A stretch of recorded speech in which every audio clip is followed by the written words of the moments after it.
గంగోత్రి ఆ గంగమ్మ తల్లి దివి నుండి భూమికి దిగొచ్చిన మొట్టమొదటి ప్రదేశం.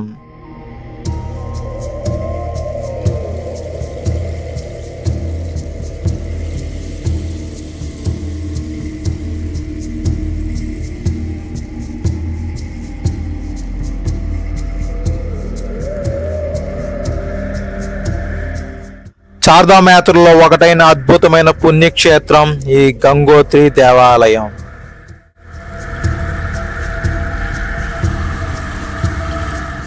అతి భయంకరమైన రోడ్ల మధ్యలో ఈ గంగోత్రి యాత్ర సాగుతుంది.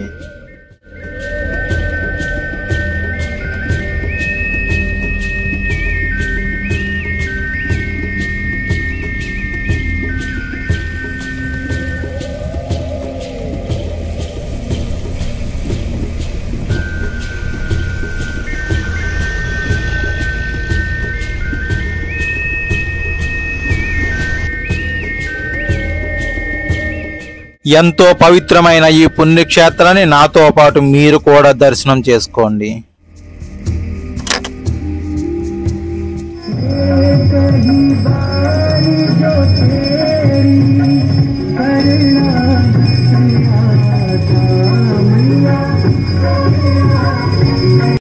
హలో గైస్, అందరూ ఎలా ఉన్నారు? నేను మీ క్రాంతి ట్రావెల్ బ్లాగర్ని. ఆల్రెడీ తమిళ చూసే ఉంటారు. ఈ వీడియోలో గంగోత్రి యాత్ర చేస్తున్నాను. గంగోత్రి యాత్రకు సంబంధించిన పూర్తి ఇన్ఫర్మేషన్ అయితే ఈ వీడియోలో ఇస్తాను. వీడియో పూర్తిగా చూడండి. మనం లాస్ట్ వీడియోస్ మీరు చూడకపోతే కనుక తప్పకుండా చూడండి. బద్రీనాథ్, కేదార్నాథ్ అయితే మంచిగా ఎక్స్ప్లోర్ చేసి మీకు చూపించాను. పూర్తి ఇన్ఫర్మేషన్ కూడా ఇచ్చాను. ఇప్పుడైతే గంగోత్రికి సంబంధించిన ఫుల్ ఇన్ఫర్మేషన్ అయితే ఈ వీడియోలో ఉంటుంది. ప్లీజ్ వీడియో పూర్తిగా చూడండి, సపోర్ట్ చేయండి. ఇక్కడ నుంచి మనం నెక్స్ట్ యమునోత్రికి కూడా వెళ్తాము. ఇంకా ఈ చార్ధామ్ యాత్రకు సంబంధించిన వీడియోలు చూడకపోతే మన ప్లేలిస్ట్ లోకి వెళ్ళి ఒక్కసారి చూడండి. చాలా బాగుంటాయి అబ్బాయి వీడియోలు, చాలా కష్టపడి చేశాను. ఓకేనా? ఇంకా మీరు కూడా నాతో పాటు గంగోత్రి దర్శనమే చేసుకోండి. Okay, let's go. మనమైతే ఇప్పుడు కేదార్నాథ్ ట్రెక్ చేసి కిందకు వచ్చేసి గౌరీకుండలోనే రెస్ట్ తీసుకొని లెగిసాం. ఇప్పుడు లెగిసి ఇక్కడ నుంచి సోన్ప్రయాగ్ వెళ్తున్నాం. సోన్ప్రయాగ్ వెళ్ళి గంగోత్రి వెళ్ళాలి. ఎలా వెళ్ళాలనేది పూర్తి ఇన్ఫర్మేషన్ కంటిన్యూషన్ వస్తూ ఉంటుంది, చూస్తూ ఉండండి. గౌరీకుండ నుంచి సోన్ప్రయాగ్ వెళ్తుంటే చూడండి ఎంత ట్రాఫిక్, మొత్తం ఆగిపోయి ఉన్నాయి. దిగేసి నడుచుకుని వెళ్ళిపోతున్నారు వెళ్ళేవాళ్ళు. ఎందుకంటే అదిగోండి అక్కడికి వెళ్ళాలి, బస్ స్టాండ్ దగ్గరికి. మహా అయితే ఇంకా ఇక్కడ నుంచి ఒక 1 or 2 ఉంటుంది అనుకుంటా. ఇంకా ఆగిపోయింది మొత్తం ట్రాఫిక్. కిందకు ఒక 1/2 కిలోమీటరే అన్నారు. ఓకే అని చెప్పి కిందకి నడుచుకుంటూ అయితే వచ్చేసాం. మనం సోన్ప్రయాగ్ రాగానే గంగోత్రి వెళ్ళడానికి అయితే ఒక వెహికల్ దొరికింది. డైరెక్ట్ గా గంగోత్రి అయితే వెళ్ళదు. దీనికి సంబంధించిన ఇన్ఫర్మేషన్ బండి ఎక్కడ ఆపుతాడు, అక్కడైతే పూర్తి ఇన్ఫర్మేషన్ ఇస్తాను మీకు. ఇదంతా సీతాపూర్ బస్ స్టాండ్. ఇది అబ్బో చాలా పెద్ద బస్ స్టాండ్. ఇది మామూలుగా లేదు. చాలా బస్సులు, వెహికల్స్ మనకి ఏం కావాలన్నా ఇక్కడ ఖచ్చితంగా దొరికేస్తాయి అనుకుంటా. సోన్ప్రయాగ్ నుంచి ఒక 2 kilometers అలా ఉంటుంది అనుకుంటా ఈ సీతాపూర్ అనేది. ఇక్కడికి సోన్ప్రయాగ్ లో దొరకకపోయినా ఇక్కడికి వస్తే చాలా ఆప్షన్స్ ఉంటాయి. ఇప్పుడైతే మనం కేదార్నాథ్ నుండి గంగోత్రికి అయితే బయలుదేరుతున్నాం. గంగోత్రికి వెళ్ళాలంటే మీరు డైరెక్ట్గా కేదార్నాథ్ నుంచి కింద సోన్ప్రయాగ్ వచ్చిన తర్వాత అక్కడ నుంచి డైరెక్ట్గా అయితే గంగోత్రికి మనకి ఏం దొరకవు. అయితే మీరు శ్రీనగర్ వెళ్ళాలి, లేదంటే రిషికేష్ వెళ్ళాలి, లేదంటే ఉత్తరకాశీకి వెళ్ళాలి. ఉత్తరకాశీకి కూడా చాలా తక్కువగా ఉన్నాయి, అసలు దొరకట్లేదు. శ్రీనగర్కి అయితే కొంచెం ఓకే, ఎందుకంటే రిషికేష్కి వెళ్ళే దారిలో కాబట్టి శ్రీనగర్లో దిగి అక్కడి నుంచి శ్రీనగర్ నుంచి ఉత్తరకాశీకి వెళ్ళి ఉత్తరకాశీ నుంచి గంగోత్రికి వెళ్ళాలి. అలా వెళ్ళాలి. ఇప్పుడైతే మనం ఏం చేసామంటే మేము ఒక 5 members వచ్చాం కాబట్టి ఇక్కడి నుంచి డైరెక్ట్గా మేము ఉత్తరకాశీకి అయితే మాట్లాడుకున్నాం. బడ్జెట్ ఎంత అయింది అనేది పూర్తి ఇన్ఫర్మేషన్ వెళ్తూ మాట్లాడతాను. ఇంకా గంగోత్రికి సంబంధించిన పూర్తి ఇన్ఫర్మేషన్ అయితే ఇస్తాను. పూర్తిగా వీడియో చూడండి, ఓకేనా? వామ్మో, ఏం ఉత్తరాఖండ్ రా బాబు, ఎక్కడ రోడ్లు చూసినా భయంకరంగా ఉన్నాయి. అదిగో అక్కడి నుంచి కార్లు ఏదైనా సరే కింద పడిపోతాయి అంట. వచ్చేటప్పుడు డ్రైవర్ చెప్పాడులే, పడిపోయింది ఒకటి, అయిపోయారని చెప్పి ఒక డ్రైవర్ అయితే. చాలా డేంజర్గా ఉన్నాయి అబ్బా రోడ్లు మాత్రం. చాలా భయం వేస్తుంది. కొంచెం వామిటింగ్ సెన్సేషన్ ఉన్న వాళ్ళు వామిటింగ్ టాబ్లెట్స్ అవి అయితే తీసుకోండి. హెడేక్ టాబ్లెట్స్ ఖచ్చితంగా తీసుకోండి. చలి చాలా బాగుంటుంది. స్వెటర్ అన్నీ మెయింటైన్ చేయండి. చాలా జాగ్రత్తగా అయితే ఈ చార్ధామ్ యాత్ర అయితే పూర్తి చేయండి. ఉత్తరకాశీకి వెళ్ళే దారి చూడండి, ఫుల్ ట్రాఫిక్. అసలు చాలా పెద్ద లైన్ ఉంది. అసలు ఈ ఉత్తరాఖండ్లో జర్నీ మాత్రం చాలా టైం పడుతుంది అబ్బా. 100 kilometers కదా అనుకుంటాం, కానీ జర్నీ టైం ఆ 100 kilometers 5 to 6 hours అలా టైం పడుతుంది. దాన్ని బట్టి ప్రతిదీ టైం ఎక్కువ వేసుకోవాలి. దాన్ని బట్టి మీరు ప్లాన్ చేసుకోండి.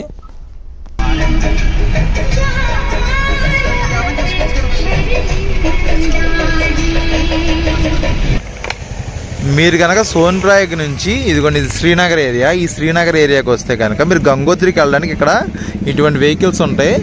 మీరు ఒక 4 to 5 మెంబర్స్ అలా ఉంటే కనుక చక్కగా మాట్లాడుకుని వెళ్ళిపోవచ్చు. ఎక్కడి నుంచి వాళ్ళు అడిగేది ఏంటంటే 5,000 అలా అడుగుతున్నారు, 4,000కి అలా వస్తారంట ఎక్కడి నుంచి. అంటే పెర్ హెడ్ ఎక్కడి నుంచి ఒక 1,000 రూపాయలు 800 1,000 రూపాయలు అలా ఉండొచ్చు వాళ్ళు అడిగేదాని ప్రకారం. అయితే ప్రస్తుతానికి ఉత్తరకాశీ వచ్చేసరికి చాలా టైం అయిపోయింది. ఇంకా వచ్చి ఇక్కడ రూమ్ తీసుకున్నాము.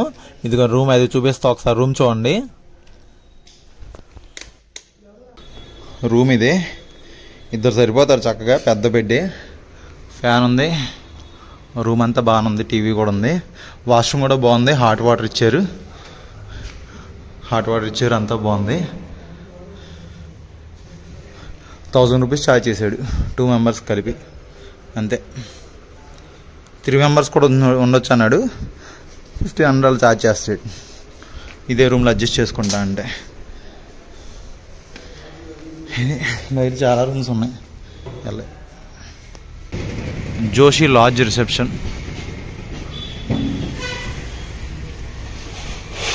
Good morning. ప్రస్తుతాన్ని నేను ఉత్తరకాశీలో ఉన్నాను. లాస్ట్ వీడియో ఆల్రెడీ చూసే ఉంటారు. కేదార్నాథ్ సంబంధించిన ఫుల్ ఇన్ఫర్మేషన్ అయితే ఇచ్చాను. కేదార్నాథ్ వీడియో అయితే మీకు బాగా నచ్చింది అనుకున్నాను. ఎవరైనా చూడకపోతే వెళ్ళి ఒకసారి చూడండి, మంచి ఇన్ఫర్మేషన్ ఇచ్చాను. అలాగే కేదార్నాథ్ టెంపుల్ని చాలా అద్భుతంగా చూపించాను, చాలా బాగుందబ్బా. ఇప్పుడైతే మేము కేదార్నాథ్ నుంచి ఉత్తరకాశీ వచ్చాము. ఉత్తరకాశీ రావాలంటే మీరు డైరెక్ట్గా మనకి కేదార్నాథ్ అంటే మనం సోన్ప్రయాగ్ వెళ్తాం కదా, సోన్ప్రయాగ్ నుంచి ఉత్తరకాశీ డైరెక్ట్గా ఏమీ లేవు. సోన్ప్రయాగ్ నుంచి అందరూ ఏమంటారంటే రిషికేశ్ వెళ్ళిపోండి, రిషికేశ్ నుంచి మళ్ళీ ఉత్తరకాశీ రండి అంటారు. అది చాలా లాంగ్ అయిపోద్ది. అటు నుంచి ఒక 7 గంటలు, మళ్ళీ అక్కడి నుంచి ఒక 7 గంటలు, 14 గంటలు అయిపోద్ది. దానికన్నా మీరు రిషికేశ్ వెళ్ళే రిషికేశ్ వెళ్ళే బొలేరోస్ ఉంటాయి కదా, సేమ్ అదే బొలేరోలో ఎక్కేసి మీరు శ్రీనగర్లో దిగిపోండి. శ్రీనగర్కి ఒక 1,000 రూపాయలు తీసుకుంటారు. అంటే రిషికేశ్ అయినా 1,000 రూపాయలు, శ్రీనగర్ అయినా 1,000 రూపాయలు తీసుకుంటారు పెర్ హెడ్ వచ్చేసరికి షేరింగ్ అయితే. ఆ శ్రీనగర్లో దిగిపోయి అక్కడి నుంచి మీకు ఉత్తరకాశీ ఉంటాయి. అదే పెర్ హెడ్ మీరు ఎక్కువ మంది ఉండేసరి షేరింగ్ బేస్లో వస్తూ ఉంటారంట. మీరు 4-5 ఉన్నారంటే హ్యాపీగా ఒక బొలేరో మాట్లాడుకోండి, మనిషికి 700-800 తీసుకుంటాడు, ఉత్తరకాశీలో దింపేస్తాడు. ఉత్తరకాశీలో మీకు చాలా హోటల్స్ ఉన్నాయి, పెద్ద ప్రాబ్లమే లేదు, తక్కువ బడ్జెట్లో దొరికేస్తున్నాయి. రూమ్ 1,000 రూపాయల నుంచి ఉన్నాయి, చక్కగా మంచి రూమే దొరుకుతుంది, విత్ హాట్ వాటర్ కూడా ఉంది. ఇంకా ఇక్కడ నుంచి మనం గంగోత్రి వెళ్ళాలంటే ఇంకో 100 కిలోమీటర్లు ఉంటుంది, ఒక 3 to 4 అవర్స్ పడుతుంది అనుకుంటాను, నాకు తెలిసి నేను అనుకోవడం. షేరింగ్ వెహికల్స్ ఉంటాయి ఇక్కడ కూడా. ఇప్పుడు అక్కడికి వెళ్తున్నాను, వెళ్ళి అవి ఎంత కాస్ట్ ఉంది, మనం ఎంత టైం పడుతుంది, అలాగే గంగోత్రి దేవాలయం మొత్తాన్ని ఈ వీడియోలో చూపించేస్తాను. వీడియో పూర్తిగా చూడండి. చాలా కష్టపడుతున్నా అబ్బా, నిజంగా చార్ధామ్ యాత్ర చేయడం అంటే మామూలు విషయం కాదు. అసలు కాళ్ళన్నీ కొట్టుకుపోయి చెప్పాలంటే ఏదో అస్తవ్యస్తంగా ఉంది, బాడీ అంతా పని చేస్తుందా అంటే ఏదో పని చేస్తుంది. కాకపోతే చార్ధామ్ యాత్ర చేయాలి తప్పకుండా, మీకు ఎంత బడ్జెట్ అవుతుందని చెప్పి చూపించాలని కోరికతో ఖచ్చితంగా ఓపిక తెచ్చుకొని అయితే చేస్తున్నాను. ఇప్పుడు గంగోత్రి అయిపోయిందంటే తర్వాత యమునోత్రి, నేను రివర్స్లో చేస్తున్నా. బద్రీనాథ్, కేదార్నాథ్, గంగోత్రి, యమునోత్రి ఇలా చేస్తున్నాను. ఆల్రెడీ బద్రీనాథ్, కేదార్నాథ్ వీడియోలు చూడకపోతే ఒక్కసారి చూడండి ప్లీజ్, చాలా కష్టపడి చేశాను. కొంచెం గుర్తించండి, కొంచెం చూడండి, ఏదో ఒక నచ్చితే కామెంట్ చేయండి ప్లీజ్. అలాగే నెక్స్ట్ యమునోత్రి వీడియో కూడా వస్తుంది. అలాగే చార్ధామ్కి సంబంధించిన ఫుల్ టూర్ వీడియో, చార్ధామ్ మొత్తం కలిపి ఒక వీడియో అయితే చేస్తాను. చాలా అద్భుతంగా వస్తుంది వీడియోస్ చూస్తూ ఉండండి, సపోర్ట్ చేయండి. ఓకేనా? ఇక్కడ నుంచి గంగోత్రికి వెళ్ళిపోదాం, లెట్స్ గో. గంగోత్రి ఇదిగోని ఇక్కడ మనం ఇటు నుంచే వచ్చేటప్పుడు ఇక్కడ పెట్రోల్ బంక్ ఉంది. ఇక్కడ చాలా హోటల్స్ ఉన్నాయి. మనం స్టే చేసింది అయితే హాయ్ బ్రో, ఆ రోడ్లో కూడా చాలా హోటల్స్ ఉన్నాయి, బడ్జెట్లో దొరికేస్తాయి, ట్రై చేయండి ఒకసారి. షేర్డ్ వెహికల్స్ కావాలంటే కొంచెం ముందుకెళ్తే అక్కడ గంగోత్రికి వెళ్ళి షేర్డ్ వెహికల్స్ ఉంటాయంట, అక్కడికి వెళ్తున్నాం. ఇప్పుడు ఉత్తరకాశీలో మనం యమునోత్రికి వెళ్ళడానికి డైరెక్ట్ బస్సెస్ ఉన్నాయి. ఇదిగోండి ఇప్పుడు మేము గంగోత్రి వెళ్తుంటే కనిపించింది జానకి చెట్టు అని రాస్తుంది. అంటే యమునోత్రి డైరెక్ట్గా ఉండదు, జానకి చెట్టు అని ఉంటుంది, అక్కడికి వెళ్ళాలి. ఇదిగో బస్సెస్ కూడా అవైలబిలిటీ ఉన్నట్టుంది ఇక్కడ. మనం ఎలాగో వెళ్తాం కాబట్టి వెళ్ళేటప్పుడు కనుక్కుందాం ఒకసారి దాని గురించి కూడా.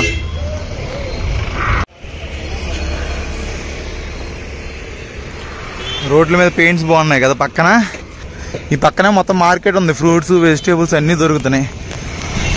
ఇక్కడ నుంచి ఇంకా ముందుకు వెళ్తే షేరింగ్ వెహికల్స్ ఉన్నాయండి అక్కడికి వెళ్తున్నా. హోటల్ హిల్ వ్యూ అని ఒకటి ఉంది, కాంటాక్ట్ నెంబర్ ఉంది, కావాలంటే మీరు ముందుగా కాల్ చేసి కూడా బుక్ చేసుకోవచ్చు గంగోత్రికి వచ్చే ముందు. ఇదిగోండి జస్ట్ ఇక్కడ రోడ్డు మీద అంతా ఈ రోడ్ల మీదే ఉన్నాయి మొత్తం. ఇదిగో అక్కడ గ్రీన్ కలర్ బోర్డు కనిపిస్తుంది కదా, ఈ పక్కనే ఉన్నాయి. ఇక్కడ అన్నీ చాలా హోటల్స్ ఉన్నాయి. ఇదిగోండి ఇవన్నీ హోటల్సే. ఇక్కడ హోటల్స్కి అయితే పెద్ద ప్రాబ్లం లేదు, బడ్జెట్లో దొరికేస్తున్నాయి. మా హోటల్ నుంచి చాలా దూరం నడుచుకొని వచ్చాం. ముందుకు అలాగ 1 కిలోమీటర్ వచ్చి ఉంటా. ఇక్కడికి వస్తే ఇదిగోండి ఇక్కడ ఉన్నాయి షేరింగ్ వెహికల్స్. ఇక్కడి నుంచి వెళ్తాయంట గంగోత్రికి. ఇక్కడికి వెళ్ళి లోపలికి వెళ్ళి అడుగుదాం ఎంతో. ఇక్కడ షేరింగ్లో అయితే ఉత్తరకాశీ నుండి గంగోత్రికి పెర్ హెడ్ 300 తీసుకుంటున్నారు. 100 కిలోమీటర్లు అంటే 5-6 గంటలు పడుతుందని చెప్పాడు. చూద్దాం ఎంత టైం పడుతుందో.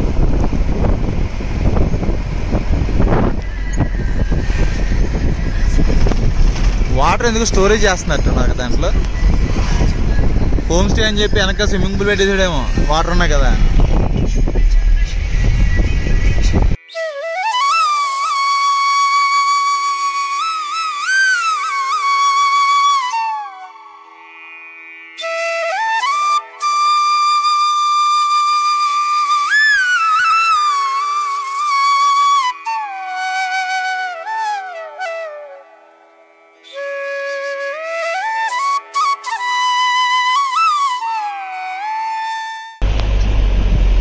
కాలిపోతున్నట్టుంది.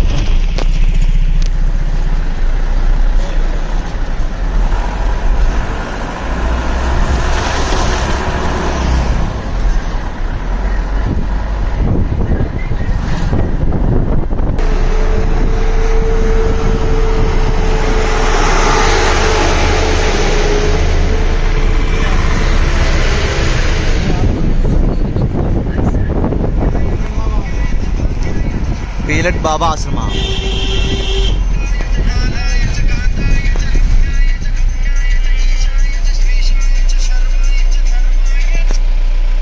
మధ్యలో వెళ్తుండే ఏదో టెంపుల్ వచ్చింది చూడండి. విగ్రహాలు ఎలా ఉన్నాయో చాలా బాగున్నాయి కదా విగ్రహాలు. ఇక్కడ ఒక పెద్ద శివుడిది స్టాట్యూ ఉంది చూడండి ఒకసారి. ఏదో పెద్ద టెంపుల్ అనుకుంటా. ఇక్కడ చాలా బాగుంది.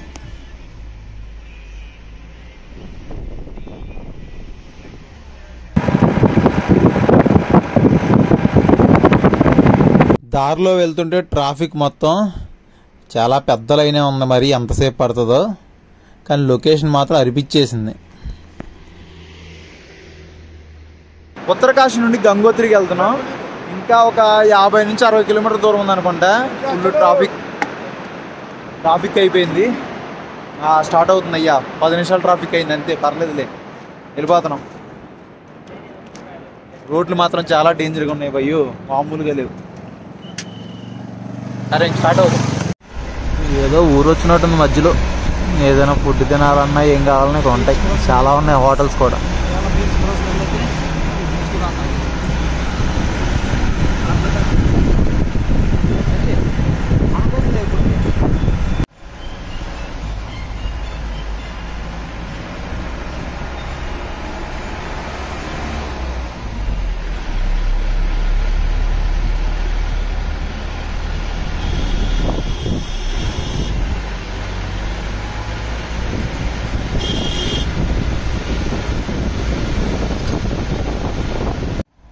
ఓ నాయనో, ఏం రోడ్లు రా బాబు, ఎంత భయంకరంగా ఉన్నాయి చూడండి. మళ్ళీ చిన్న సింగిల్ రోడ్లే, పెద్ద పెద్ద రోడ్లు కూడా కాదు. అదిగో పైనుంచి చూడండి రాయిలు ఎలా పడతాయో. వర్షాకాలం అయితే అదిగో రాయిలు మొత్తం ఇంక రోడ్డు మీదే ఉంటాయి. చాలా డేంజరు. మన డ్రైవర్ చెప్తున్నాడు నిన్న మార్నింగో కానీ 5-6 గంటలు వెయిట్ చేశారంట. రోడ్డు మీద పెద్ద రాయి పడిపోయిందంట. అది క్లియర్ చేయడానికి చాలా టైం పట్టిందంట. గంగోత్రికి వెళ్ళే దారి చాలా భయంకరంగా ఉంది.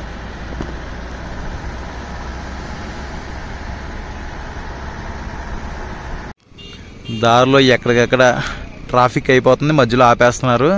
ఇది ఆగిపోతే అందరూ ఏం చేస్తున్నారు, ఇదిగో దిగి పక్కన రివర్ పక్కన ఫొటోస్ దిగుతున్నారు మొత్తం అందరూ. ఇవన్నీ అయిపోయినాయి. దీని లైన్లో బ్యాక్ సైడ్ కూడా వరుసగా ఉన్నాయి. మంచి లొకేషన్ మొత్తం, అందుకని ఫోటోలు దిగుతున్నారు చక్కగా. చాలా పెద్ద లైన్ అట్టుంది. ఎంత టైం పడుతుందో తెలియదు. మినిమం 3 to 4 hours అన్నారు. ఇంకా ఇలా ట్రాఫిక్ ఉంటే వెళ్ళడానికి 5 to 6 hours ఈజీగా పడుతుంది. గంగోత్రికి వెళ్ళే దారి ఎక్కడెక్కడ ట్రాఫిక్ జామ్ అయిపోతుంది. ఎర్లీ మార్నింగ్ బయలుదేరితేనే బెటర్. ఇటు కూడా పొద్దున్నే లేచి ఉత్తరకాశీ నుండి గంగోత్రికి బయలుదేరితే కొంచెం బెటర్గా వెళ్ళిపోవచ్చు అన్నారు. మేము బయలుదేరేసరికి అంటే అసలు ఉత్తరకాశీ రీచ్ అయ్యేసరికి తెల్లవారుజాము అయిపోయింది కాబట్టి నెమ్మదిగా లేచి 11 o'clock అయితే స్టార్ట్ అయ్యాము. ఇప్పుడు చూడండి పరిస్థితి. ఉత్తరకాశీ నుండి గంగోత్రికి వెళ్ళే దారి ఇదంతా. అందరూ జనాలు ఏం చేయాలో తెలియక చూడు ఎక్కడ పడితే అక్కడ పైకి ఎక్కేసి రివర్ పక్కన ఫొటోస్ దిగుతున్నారు. ఇదిగోండి మొత్తం ఫొటోస్ దిగుతున్నారు అటు ఇటు పోయి. ఏం చేస్తారు ఖాళీగా ఉండి. కానీ లొకేషన్ మాత్రం అదిరిపోయింది అబ్బా, మామూలుగా లేదు అసలు. క్లైమేట్ ఏమో మంచి కూల్గా ఉంది. ఈ టైంలో విజయవాడలో మన హైదరాబాద్లో ఏమో 40 డిగ్రీలు 43 డిగ్రీలు ఉందంట. ఇక్కడేమో మనకి వణుకు వచ్చేస్తుంది, స్వెటర్లు వేసుకొని తిరగాల్సి వస్తుంది. ఇప్పుడు బెటరే, ఇంకా కొంచెం ఇంకా పైకి వెళ్ళే కొద్దీ స్వెటర్ లేకపోతే అయిపోతాం. అది మ్యాటర్. సరే ఏదైతే ఏమైంది, ఎలాగైనా ఏ టైం పట్టినా మనం గంగోత్రికి వెళ్ళాలి, దర్శనం చేసుకోవాలి, మళ్ళీ ఉత్తరకాశీ రావాలి, ఉత్తరకాశీలో స్టే చేయాలి, మళ్ళీ అక్కడి నుంచి యమునోత్రి బయలుదేరాలి. అది మన ప్లాను. చార్ధామ్ అయితే చేస్తున్నాం కాబట్టి కొంచెం సపోర్ట్ చేయండి భయ్యా ప్లీజ్, ఓకేనా. పడ్డావంటే ఇక్కడ ఎక్కడా కనబడవే బాబు. మీరు అలాంటి పనులు ఇప్పుడు చేయకండి, ఎందుకంటే అది ఎంత ఫ్లోటింగ్ ఉంది చూసారా. అసలు కనిపించరు కూడా, మనుషులు పడితే వెళ్ళిపోతారు ఎక్కడికో. వాళ్ళకి అసలు ఎవరు చెప్తారులే, అంతే. ఇంకా అక్కడ వరకు ఉంది లైన్, చాలా దూరం. ఇదేం కాదు, ఇక్కడ నుంచి ఇదిగో ఇంక అటు కూడా ఉంది. దగ్గర 2 కిలోమీటర్ల వరకు ఆ లైన్ అయిపోయిందంట. మరి ఎప్పుడు క్లియర్ అవుతుందో తెలియదు. అయ్యి బాబోయ్, ఒక్కసారి రోడ్డు చూడండి. ఈ రోడ్లను ఎందుకు చూపిస్తున్నా అంటే మీకు వెళ్ళే దారి అంత ఈజీగా ఏముండదు, ఎంత కష్టంగా ఉంటుంది, రూట్స్ ఎలా ఉంటాయని మీకు తెలియడం కోసమే జర్నీని కూడా కొంచెం ఎక్కువ చూపిస్తున్నాను. మీకు అర్థమవుతుంది ఈ గంగోత్రి యాత్ర, ఈ చార్ధామ్ యాత్ర ఎలా ఉంటుందని తెలియటం కోసమే. క్లియర్గా ఇవన్నీ చూసుకొని దేనికైనా ప్రిపేర్ అయ్యి రండి.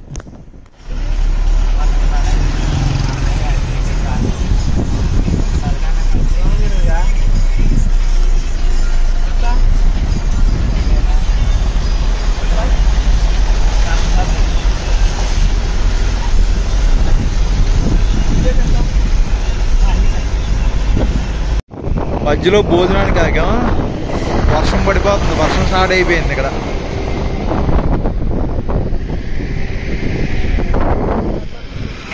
వీళ్ళందరూ ఫుడ్ కోసం ఆగినట్టున్నారు.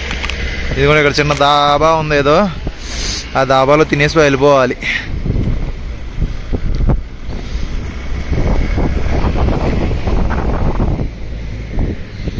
దేవదారు వృక్షాలు అంటాం, అవన్నీ దేవదారు చెట్లు అంటాం కదా, అదే ఇవి. ఎంత పెద్దవి ఉన్నాయో.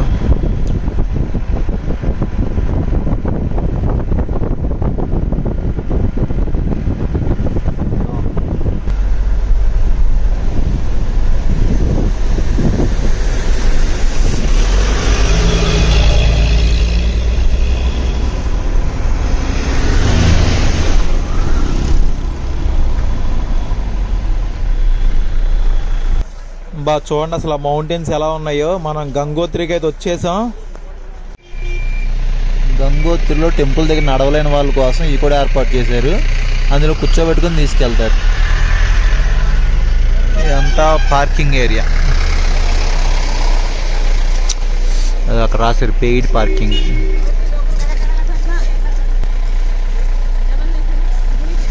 అది కూడా అలా తీసుకెళ్తారు నడవలేని వాళ్ళని.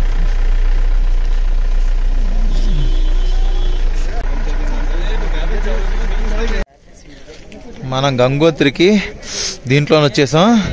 షేరింగ్ వెహికల్స్ ఏంటంటే పర్ హెడ్ 300 తీసుకుంటారు. మనకు ఉత్తరకాశీ నుంచి ఇక్కడ రావడానికి 10 మందిని ఎక్కేస్తారు. లేదు మీరు సపరేట్గా మాట్లాడుకోవాలనుకుంటే 400 500 అంటే మీరున్న జనం బట్టి దాన్ని బట్టి రేటు ఉంటుంది. వాళ్ళు ఖచ్చితంగా జీప్కి అయితే 3000 రావాలంట. అంటే ఒక 3000 పే చేస్తే మీరు 5గురు ఉన్నా సరే 3000 ఇచ్చి వచ్చేయచ్చు. లేదంటే 10 మంది ఎక్కేదాకా వెయిట్ చేయాలి. 3000 కావాలి ఆ జీప్కి, అంతే వాళ్ళ రూల్స్ అవి. Welcome to Gangotri. చార్ధామ్ యాత్రలో భాగంగా ఇప్పుడు గంగోత్రికి అయితే వచ్చేసాను. ఇంకా లోపలికి వెళ్ళి టెంపుల్ దర్శనం చేసుకొని మొత్తం అవన్నీ మీకు చూపించాల్సినవన్నీ చూపిస్తాను. వీడియో పూర్తిగా చూడండి. ఫస్ట్ ఒక లైక్ చేసి కామెంట్ చేయండి. Okay, let's go. గంగోత్రిలో అయితే యాత్ర రిజిస్ట్రేషన్ అయితే అడిగారు. మన యాత్ర రిజిస్ట్రేషన్ చేయించుకున్న ఫోన్లో కానీ పేపర్ కానీ ఏదైనా సరే ఇక్కడ చూపించాలి. QR కోడ్ స్కాన్ చేసుకొని మనకు స్లిప్ ఇచ్చేస్తున్నారు. వాళ్ళు పక్కన ఇచ్చేసి లోపలికి వెళ్ళడమే. అంటే ఇక్కడ ఒక్క చోట అడిగారు అయ్యా యాత్ర రిజిస్ట్రేషను. మనకి బద్రీనాథులు అడగలా, కేదార్నాథులు అడగలా, ఇక్కడ అడిగారు. ఈ ఆర్చ్ లోపల అడుగు పెట్టగానే పక్కన ఇవన్నీ చూడండి ఉన్నాయి. గుడిగా మనం ఇంట్లో యూజ్ చేసుకుని దేవుడి మూలలో యూజ్ చేసుకుని ఉంటాయి కదా, అవన్నీ ఉన్నాయి. మొత్తం షాపింగ్ ఏరియా ఇదంతా. టెంపుల్కి వెళ్ళే దారిలో కాటేజీలు కూడా ఉన్నాయి. హోటల్స్ ఏమైనా కావాల్సిన సరే ఇక్కడ ఉన్నాయి.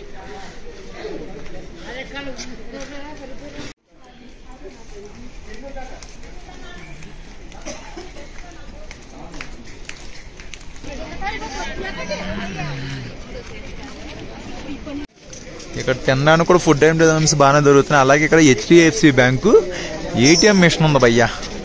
మనకు డబ్బుల పరంగా పెద్ద ప్రాబ్లం లేదు. అలాగే ఇక ఆల్పైన్ హైకర్స్ అంటే ఏదో ట్రెక్కింగ్ అన్నీ బుక్ చేసుకునేది, క్యాంపింగ్ కూడా ఉందంట. ఇక్కడ ఏంటంటే గోముఖ్ ట్రెక్ అని చెప్పి ఒకటి ఉందంట. అది చాలా బాగుంటుందంట. నాకు తెలియదు, ఇప్పుడు ఇక్కడికి వచ్చిందే తెలిసింది. గోముఖ్ ట్రెక్ చేస్తే చాలా బాగుంటుందంట. కాబట్టి 1 వీక్ ఉంటుంది. ఒక 15,000 సంథింగ్ ఎంత ఉంటుందంట. చాలా బాగుంటుందంట ఇక్కడి నుంచి అయితే. కొంచెం ముందుకు రాగానే ఇక్కడ చూడండి, ఇటువైపు ఏమో బ్రిడ్జ్ ఉంది, కింద రివరు బాగుంది కదా. మనం ఈ పక్క నుంచి గుడి లోపలికి వెళ్ళాలంట. ఒకసారి జస్ట్ చూద్దాం. అసలు ఫ్లోటింగ్ బాగుంది. వాటర్ ఎలాగైనా తక్కువ ఉన్నట్టే. ఇప్పుడు సెప్టెంబరు అక్టోబర్లో చాలా ఉంటుంది.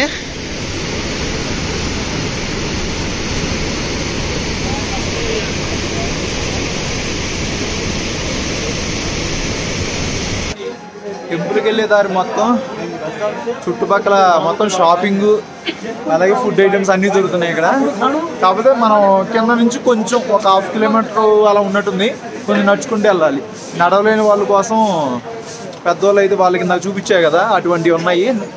ఎంతో కొంత ఇచ్చేసి వెళ్ళిపోవడం. ఎంతో పెట్టారులే అక్కడ. అదేమో పెద్ద ఎక్కువే ఉండదులే, కానీ తక్కువే ఉంటుంది. ఎందుకంటే తక్కువ డిస్టెన్సే కదా. ఏదైనా కొనుక్కోవాలంటే కొనుక్కొని వెళ్ళండి.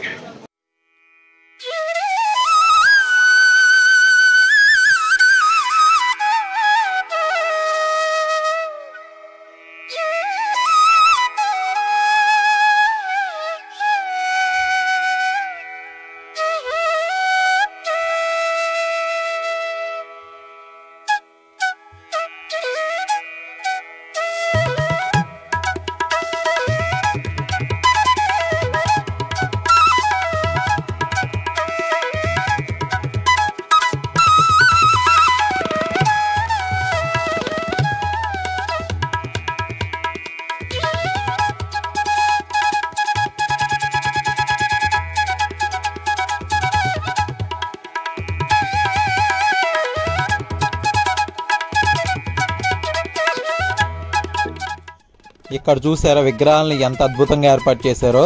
ఈ పక్కన పొగ వస్తుంది కదా, ఈ ప్లేస్ ఏంటంటే భగీరథుడు తపస్సు చేసిన తర్వాత ఇక్కడికి వచ్చి ఇక్కడ యజ్ఞం చేశారంట.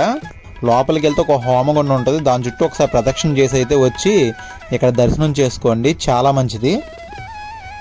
ప్రస్తుతానికైతే చాలా ఖాళీగానే ఉంది. ఈరోజు అయితే పెద్ద రష్ ఏం లేదు. దర్శనం కూడా చాలా ఈజీగానే అయిపోతుంది. ఇంకా దర్శనానికి వెళ్దాం.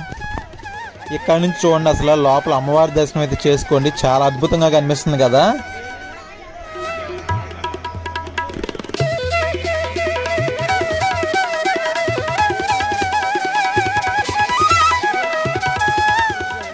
దర్శనం అయితే చాలా బాగా జరిగింది. గంగోత్రి అయితే పెద్ద లైన్ ఏం లేదు, చాలా తక్కువ ఉంది. అది వెనక వైపు గుడి చాలా తక్కువ లైన్ ఉంది. దానివల్ల జస్ట్ ఒక 5 మినిట్స్లో దర్శనం అయిపోయింది. చాలా బాగుంది అబ్బా. గంగోత్రి దర్శనం కూడా అయిపోయింది. ఇంకా ఈ యాత్రలో భాగంగా యమునోత్రి కూడా దర్శనం చేసేసుకుంటే, ఎటువంటి ఆటంకాలు లేకుండా యమునోత్రి దర్శనం అయిపోతే చార్ధామ్ యాత్ర అయితే, ఈ చోటా చార్ధామ్ యాత్ర అయితే మనం పూర్తి చేసినట్టే. అది కూడా చక్కగా కంప్లీట్ అవ్వాలని కోరుకుందాం. మెయిన్ దేవాలయం పక్కన చిన్న శివాలయం కూడా ఉంది. లోపలికి వెళ్ళి దర్శనం చేసుకోండి. బాగుందండి మొత్తం.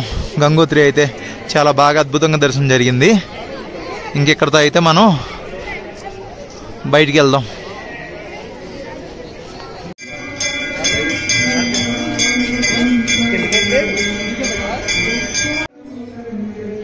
ఈ కింద గంగా హారతి ఇస్తారు. గంగా హారతికి వెళ్దాం. పక్కన చిన్న దేవాలయాలు కూడా ఉంటాయి, అవన్నీ చూసుకుందాం ఒకసారి. గంగా నది భూమి మీదకి వచ్చిన ప్రదేశం ఇదే. ఇక్కడ నుంచి ఒక 40 కిలోమీటర్లు పర్వతాల లోపలికి పైకి వెళ్తే అక్కడ గౌముఖ్ అనే ప్రదేశం ఉంటుంది. అక్కడ గంగా నది పుట్టిన ప్రదేశం అది. అక్కడ నుండి గంగా నది కిందకు వచ్చిన మొట్టమొదటి ప్రదేశం ఇదే. అందుకే ఈ పవిత్రమైన క్షేత్రాన్ని ప్రతి ఏటా ఎంతో మంది భక్తులు భక్తి శ్రద్ధలతో అమ్మవారి దర్శనం అయితే చేసుకుంటారు.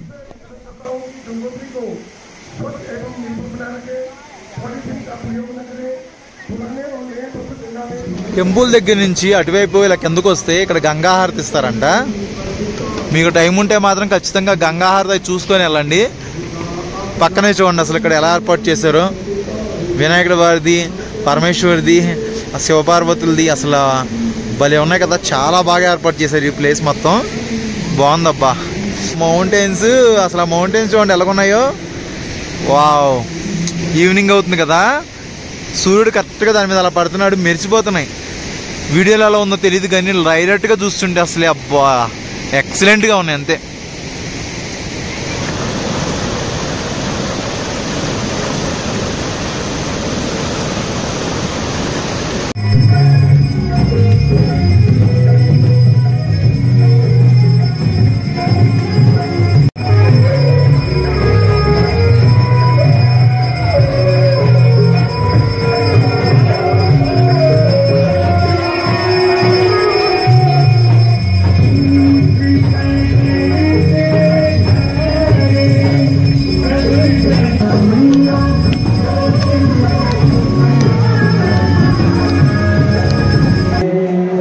గంగా దర్శనం కూడా చాలా బాగా జరిగింది. తక్కువ మంది ఉన్నారు జనం, ఇప్పుడైతే ఎక్కువ మంది ఏం లేరు, చాలా తక్కువ. దర్శనం చాలా జస్ట్ ఒక 5-10 నిమిషాల్లో అయిపోయింది. గంగా కూడా చాలా దగ్గర, చాలా బాగా చూసాం. Full happy. అంత దూరం వచ్చి ఫుల్ క్రౌడ్ ఉండి అంత ఇబ్బంది పడతాం అనుకున్నాము. వచ్చేటప్పుడు ఇబ్బంది పడతాం ట్రాఫిక్లో, కానీ ఇక్కడికి వచ్చిన తర్వాత మాత్రం చాలా బాగుంది, మంచిగా అన్నీ అయిపోయినాయి. ఓకేనా, ఇక్కడ నుంచి అయితే మేము ఇంకా బయలుదేరిపోతాం. నెక్స్ట్ యమునోత్రి వీడియోలో కలుసుకుందాం. ఇప్పుడు దాకా ఎవరైనా కేదార్నాథ్, బద్రీనాథ్ వీడియోలు చూడకపోతే చూడండి, తప్పకుండా ఏదో కామెంట్ చేయండి, నాకు బూస్టప్లా ఉంటుంది. ఇక్కడ నుంచి అయితే యమునోత్రికి వెళ్ళిపోదాం. నెక్స్ట్ వీడియోలో కలుసుకుందాం. ఓకే, అందరికీ టేక్ కేర్, బాయ్ బాయ్.